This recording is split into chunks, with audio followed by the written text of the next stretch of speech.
Hari ini kita akan belajar tentang konsep masa silam dan ruang dalam sejarah dalam bab 1. Sila lihat pada rajah dalam buku latihan kamu. Di sebelah kiri, kita ada senarai konsep dan di sebelah kanan ialah maksudnya. Kamu dikehendaki padankan setiap konsep dengan maksudnya yang betul.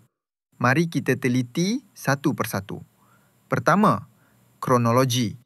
Kronologi bermaksud rentetan peristiwa yang berlaku mengikut urutan masa. Dalam sejarah, kita perlu menyusun peristiwa secara kronologi supaya mudah difahami dari awal hingga akhir. Kedua, dekad. Dekad bermaksud tempoh masa 10 tahun.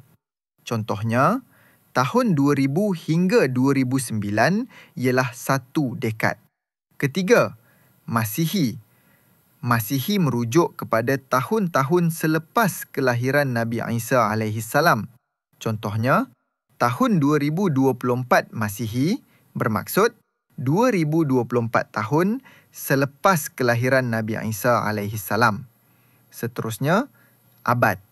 Abad bermaksud tempoh masa 100 tahun. Contohnya, abad ke-20 merujuk kepada tahun 1901 hingga 2000. Akhir sekali, alaf.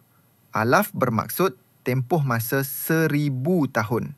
Contohnya, tahun 1 hingga tahun 1000 ialah alaf pertama. Kesimpulan, kronologi ialah rentetan peristiwa mengikut masa. Dekad ialah tempoh masa 10 tahun. Masihi ialah tahun-tahun selepas kelahiran Nabi Isa AS. Abad ialah tempoh masa 100 tahun dan alaf ialah tempoh masa 1000 tahun. Maka, murid-murid perlu faham bahawa konsep masa ini sangat penting dalam sejarah kerana dapat membantu kita menyusun sesuatu peristiwa dan memahami perjalanan masa dengan lebih tepat. Baik murid-murid, itu sahaja untuk hari ini. Jumpa lagi.